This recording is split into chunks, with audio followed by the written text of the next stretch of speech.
What's up, y'all? Hey, we're back for another video. Very special one at that. A very precious one to my heart at that. So let's get into it. Put out a little poll about talking about my ascension story. And I would love to share that with y'all because honestly, that's probably one of the most beautiful things I could ever share with anyone. And one of the most intimate things I could ever share with anyone. But I'm putting it on the world platform. So, you know, it's very sacred to me because it's like whenever you share moments like that with people, if people don't know what's going on or they're not aware that those things are kind of possible, obviously they're going to kind of take away from it and be like, yeah, I don't believe that. Oh, you're on drugs or da da da da. Or like just say something that to just take away from it. And it's like, man, this is sacred to me. You know what I'm saying? So for me, I'd rather keep it sacred by not saying anything to people because I don't want people to muddy up the beauty that was that moment. You know what I mean? So, but here I am on YouTube sharing this story with everyone. So I feel like the community that we have cultivated is strong enough and powerful enough to get this message, and also to put some fools in check in the comments if they're trying to, you know, take away from it. But at the same time, hey, people are gonna people. I'm not here to stop y'all from doing what you want. Think what you want, believe what you want. This is my truth. This story is my truth. I'm not gonna just exaggerate. I'm not gonna make things more than what it was and try to make it more hype. That's not what it is. I'm not that kind of person. I'm just gonna tell y'all as close and as cleanly as I can about all the details about what happened through me and in my journey with my Kundalini Awakening Rising. So let's get into it. This was back in 2012. Everybody thought the world was gonna end, so we were all like, oh snap, we gotta get ourselves together because we don't know what's gonna happen come December 12th or 21st, I think it was. So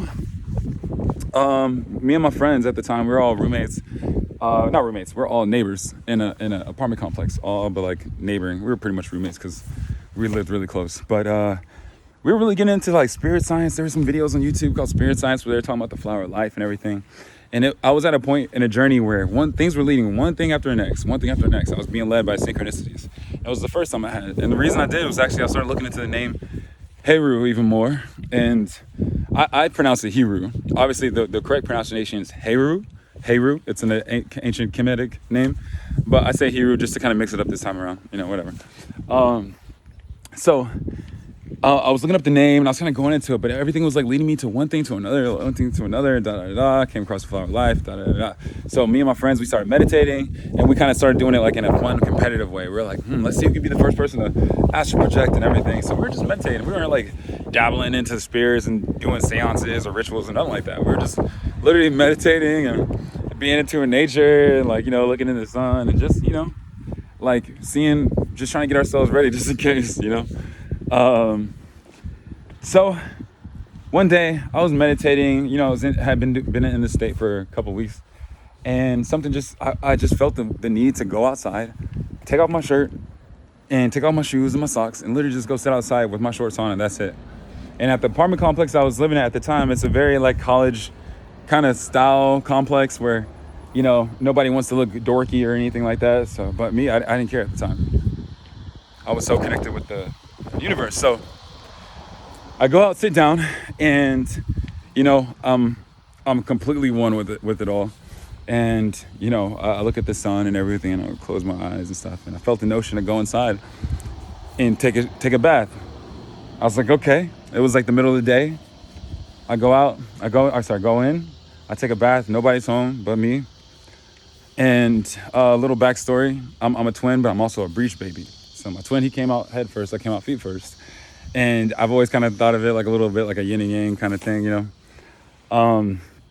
So something told me to go in the bathtub and lay in it backwards, kind of like since I was a breech baby. So, you know, when you're sitting in the tub, usually you're sitting down and you have your feet, you know, to the faucet or whatever.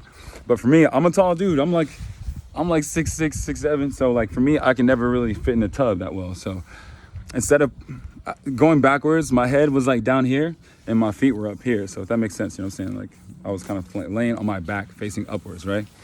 And so as I was doing this, I was in the tub, water was running, and I stopped the water like right when it got to my nose right here. It didn't go over my nose so I can keep breathing. And I was just underwater and I was super still, right? And I was meditating, and in my meditations, I was, my mind was going towards the thought of water, air and water, and the balance between the two. And I never thought about them being more like opposites than fire and water. Everybody says fire and water is, opposites. But for me, I see it as air and water, because like the bubbles in the air always come back up and the water always comes back down. And there's like this, if you put them, if you put air and water in like a little sphere, they don't occupy the same space. You know what I mean? You got air bubbles and stuff. So I was like, what is that? A little bit. So I was thinking, my mind, I was meditating. I was going as close as I could to like magnify or whatever. If I had like a magnifying lens or a microscope, the edge between water and air. And we're on that edge, like, what is that union? Like, why is that that way? You know what I'm saying? And the more and more I was like diving into that little edge of those two, out of nowhere, I started hearing this sound, this resonant sound, this low sound. Whoom, whoom, whoom, whoom, whoom. And it started getting louder and louder and louder. And it wasn't any neighbors, it wasn't music, it wasn't nothing like that. It was just a constant resonance. And I'm kind of doing it a little faster because YouTube's sakes, but it's like, it was more like, well, anyways, that's one part of it, right? So as it was getting louder, at one point, it wasn't like loud, like it was all I could hear, but it got so loud that I could hear it so clearly. And I'm boom, smack, like out of nowhere. And the base of my spine, it shot up. Like there's this energy that shot up from the base of my spine. And my back was to the tub, right? My back was, on the tub. So if I could describe it in any way as best as possible, it felt like someone put a literal boa constrictor in the tub between my back and the tub. And it was wiggling its way up. And I like snakes. I've held snakes before. And you know how tense they get on their muscles, like around the bends of their body. It literally felt the same way. It felt the same way. It felt like I had a scaly skin and everything, but it felt like energetic and it felt like heat. You know what I'm saying? Like a golden reddish yellow heat. And it was wriggling up my back, but it felt like it was like this thick. It was like not like a typical snake. It was like a big snake, not a little baby snake, a big snake. And so as it was going up my spine, I felt this energy just shoot up. Boom. Very powerful energy. And when it hit I'm gonna wait for these people to pass because I'm about to make a lot of noise. But so as it was coming up, I could kind of feel that, this is something different. This is the energy. And I'm gonna do it anyways. I don't give a damn. So when it hit the base of my spine, this laugh came out of me, and it was a laugh that I did not control whatsoever. I was in such a still place that there's no reason for me to laugh at all. So right when it hit the base of my neck, a laugh came out of me that was like, but it was like so deep. It was like really deep. It sounded like multiple voices. It had so much power to it and so much resonance to it. And it was just a laugh. And when it came through me, I felt like so much of myself just like fall away. And it was because like, in that moment I had like, so it's a very visual thing, right? We all have our mind's eye, right? For me, I'm an animator and an artist. So I've like tuned into my mind's eye a lot, even as a kid, just going into my imagination. And that's kind of where I draw from when I'm coming up with ideas and stuff, right? So it was really clear to see myself, and I saw my higher self, and it looked just like me, but it looked like an older version of me with like a full white beard, just like when you see in the Sistine Chapel, when you see like the man on the earth like reaching out, and his hands are like barely not touching the higher self that's like reaching down. And for me, that's what I felt like. It was like not God and man, but like man and his higher self.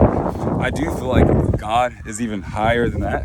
I feel like we have those that are above us, but God is way above that. You know what I'm saying? So, but these are just my truths. These are just my truths. I'm not saying for anybody else. You know what I'm saying? This is just what I saw, what I experienced, right? And in that instant when I saw myself and I felt